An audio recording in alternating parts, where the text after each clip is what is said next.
حضرت سلیمان علیہ السلام نے اپنے لشکر پر نظر ڈالی، ایک پرندہ غائب نظر آیا۔ قرآن کہتا ہے وَتَفَقَّدَ الطَّيْرَ فَقَالَ مَا لِيَ لَا أَرَى الْهُدْهُدَ أَمْ كَانَ مِنَ الْغَائِبِينَ۔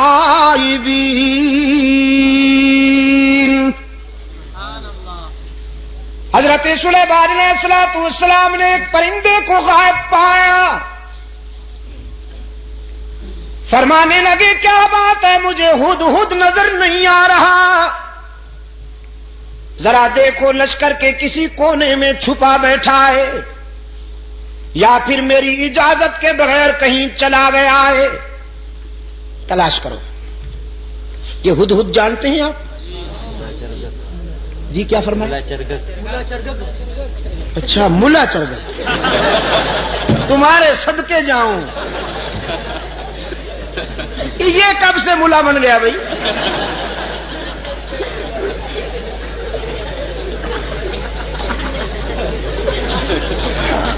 اور آپ کو یہ اتھارٹی کس نے دی ہے کہ جس پرندے کے بھی ذرا بال ادھر ادھر ہو جائیں آپ اس پہ ملا کا ٹائٹل فٹ کر دیں؟ یار چلو پھر بھی گوارا ہے، اچھا پرندہ ہے، بڑا خوش نصیب پرندہ ہے، قرآن میں جس کا تذکرہ فخریہ انداز میں آیا ہے۔ ہاں اس پر حسد کیا تھا کوے نے۔ حضرت سلیمان علیہ السلام نے جب اس ہدہد سے پوچھا کہ تمہارے اندر کون سی خوبی ہے، اللہ نے تمہیں کون سی خوبی عطا کی ہے، تو یہ کہنے لگا اللہ کے نبی مجھے اللہ نے یہ خوبی عطا فرمائی ہے کہ میں خشک زمین کو دیکھ کر اندازہ کر لیتا ہوں کہ پانی کتنا دور ہے، نظر میں رسائی دے دی ہے اللہ نے، خشک زمین کو دیکھ کر میں یہ اندازہ کر لیتا ہوں کہ کتنی گہرائی پہ پانی مل سکتا۔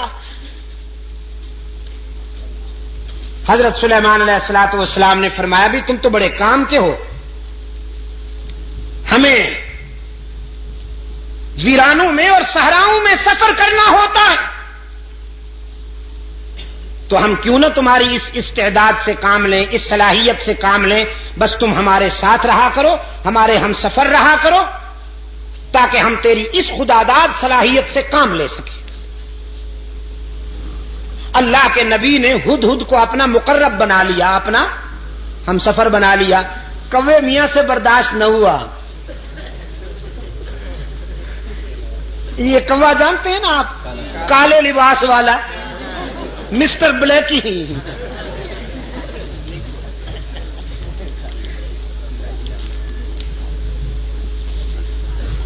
اس جنس سے ایسے فیصلے برداشت نہیں ہوا کرتے۔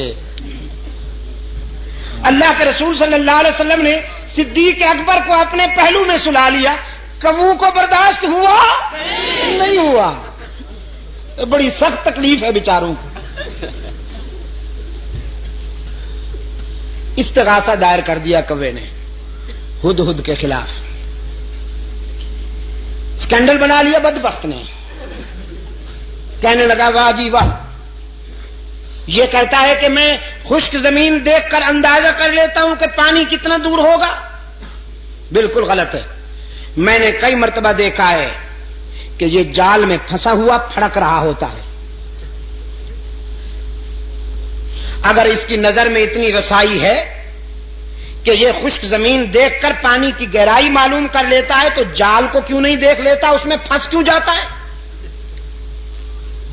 عیار تو بڑے ہوتے ہیں نا، یہ لفاظ اور لسان تو بڑے ہوتے ہیں۔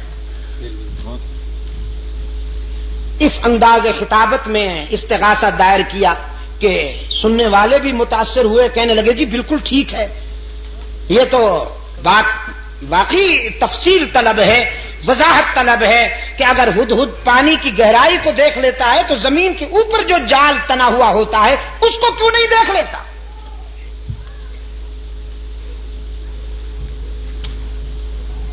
حضرت سلیمان علیہ الصلوۃ والسلام کی عدالت میں طلبی ہو گئی ہدہد کی. کوا بھی برادری سمیت آ پہنچا.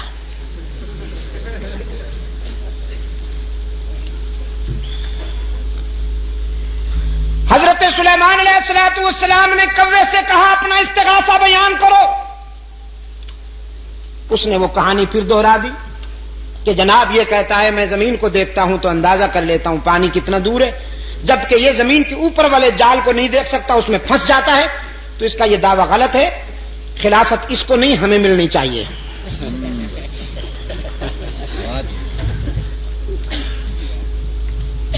مولانا رومی رحمت اللہ علیہ نے اس سوال و جواب کو منظوم کر دیا ہے اپنی مثنوی میں. مجھے افسوس ہے کہ وہ پوری تو مجھے نہیں آتی، ایک دو شعر حافظے میں رہ گئے ہیں، وہ عرض کر دیتا ہوں. ہدہد نے جب کوے کا استغاثہ سنا تو مسکرا دیا. فرمایا زاغقو از حکم مولا منکرست،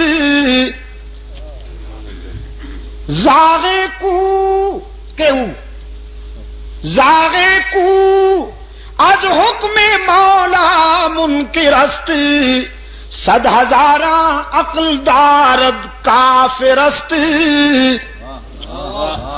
یہ کوا جو لفاظی کرتے ہوئے میرے خلاف استغاثہ لایا ہے، اصل میں یہ میری صلاحیت کا منکر نہیں، اللہ کی تقدیر کا باغی ہے. وہ جو جال تنا ہوا ہوتا ہے جس میں میں پھنس جاتا ہوں، وہ میری نظر کی کمزوری نہیں ہوتی، تقدیر کی بالادستی ہوتی ہے. من ببینم دام را اندر ہوا، من ببینم دام را، میں ہوا کی اڑانوں میں جال کو دیکھ سکتا ہوں، لیکن تقدیر کی بالادستی میرے شعور پہ پردے ڈال دیتی ہے. دیکھتا تو ہوں لیکن سمجھ نہیں پاتا، بالآخر جال میں پھنس جاتا ہوں. وہ میری نظر کی کمزوری نہیں ہوتی، اللہ کی تقدیر کا فیصلہ ہوتا ہے. سلیمان علیہ السلام نے فرمایا اخرج انک رجیم، دفعہ نکل جا، بکواس کی ہے تو نے. اللہ نے جب یہ استعداد عطا کی ہے تو تجھ سے برداشت کیوں نہیں ہوتی؟ کوے نے کہا جی جاتے ہیں، ناراض کیوں ہوتے ہیں؟ جاتے ہیں ناراض کیوں ہوتے ہیں؟ وہ نکل جاؤ نا. جاتے ہیں جی، احتجاج کرنے کی تو اجازت ہے، پروٹیسٹ تو کریں ہم، ذرا تحریک تو چلائیں آپ کے اس فیصلے کے خلاف. سلیمان علیہ السلام نے فرمایا قیامت تک چیختے اور چلاتے رہو گے، تمہارا منہ بھی کالا رہے گا، تمہارا جسم بھی کالا رہے گا. حسد کے مارے ہمیشہ حسد کے اندھیروں میں ڈوبے رہتے ہیں. اللہ جنہیں اپنے فضل و کرم سے نوازے وہ پیغمبر کے پہلو میں سوتے رہتے ہیں.